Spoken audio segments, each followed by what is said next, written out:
Amazon created opportunities for people to get access to goods and services in a way that no one else had ever done before. And like many of you, I took advantage of the fact that rather than going shopping, sometimes I could just buy something and have it shipped to my home in time for me to work on whatever project or enjoy its benefits. For many years, I was able to piggyback off of a relative's Amazon account because we live in the same zip code until sometime late last year when Amazon decided to enforce it in a different way, like everyone else does, thinking that they were going to, I guess, get a bunch of new subscribers. They offered me a great, sweet deal as an initial subscriber. I can't remember what it was. I also could, because I work in higher education, use those credentials to get a discounted student version of Amazon Prime. Instead, I decided as a scientist to do an experiment and see just how good it was and how applicable it was, because I had this sneaking suspicion that we were using Amazon because we're addicted to it. I learned subsequently that Amazon number one has special prices for members and different prices for those who are not. You only see this if you are an Amazon Prime member and you go off, because in the initial term it will show if you were an Amazon Prime member, the price would be this. So if there are selling things that you want and you're going to buy enough of them, then it could be sort of like buying into a big box warehouse club where you can then get discounts on things that are not available to people who are not members. Number two, Amazon has terrible return policies if you're not an Amazon Prime member. I returned an item that I bought, and even though it didn't say that I had to pay anything, I was charged a return fee. If I had known that it was going to be a return fee before I sent it back, I would have just kept it because I paid $7 and got nothing. Sort of a bad business model, in my opinion. And then finally, I learned really how little there is on there that I can't get other places. Yes, it was convenient if you have Prime to have free shipping. You can buy the one thing that you want. But I think I was buying things because I could buy them, and not because I was the discriminate, deliberate shopper that I imagined myself to be.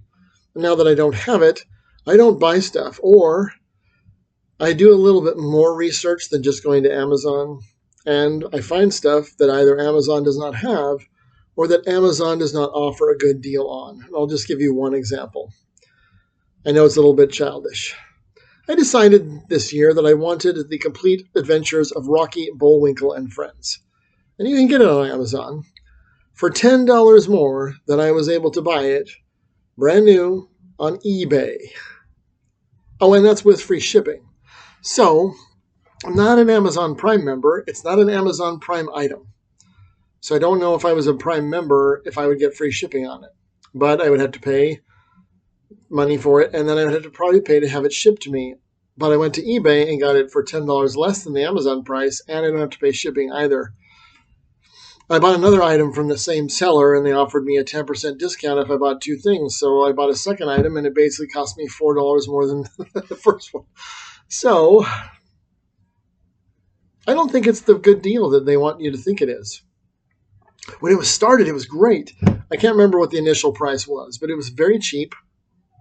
And I used to stack stuff up like you probably do until I had enough to get free shipping, and then I would order it. But there really isn't that much stuff, and I find myself looking at things going, I want it, but not enough to add stuff together to get free shipping.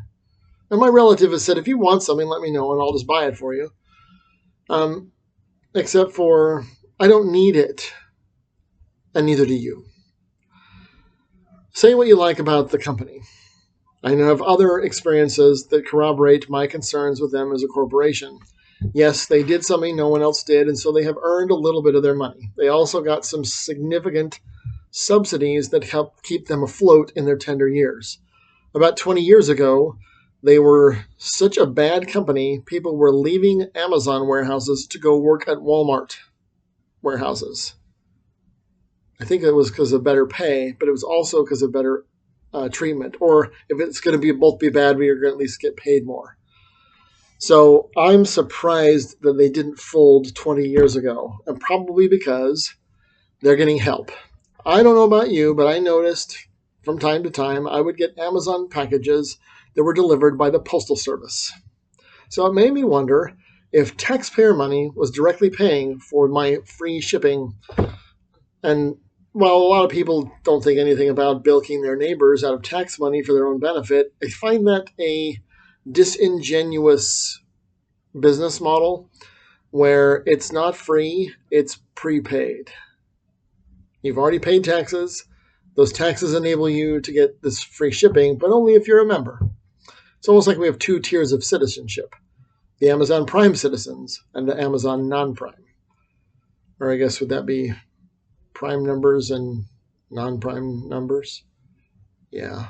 There's not that many Prime numbers. It's almost this elite thing. It's a new oligarchy in America, those who have Amazon Prime and those who don't, because there's only so many who are Prime members, and those are the primary members of our society. I don't know exactly what this means, and I don't know that I will actually do a lot of business on Amazon. I have the tab open from time to time. I look at it. Mostly I'm looking for things to go on sale, but they don't. And when they do, they go on sale enough to where I can't get free shipping. Go figure. Oh, and some of the stuff, like everywhere else, is no longer available from them either. But I can still get my favorite running shoes at Big Five. They're more money than they were last year, but they're still there. And Amazon doesn't have them. And when they do, they're $10 more on Amazon.com than they are in the big box store. Does this mean the big box stores will make a comeback? I think the days of pre-Amazon are over. But I do think that their reign of terror is too. Anyway, shop smart, shop wise. And if you're having the same problems with Amazon, I want you to know you're not alone. Godspeed. Take care.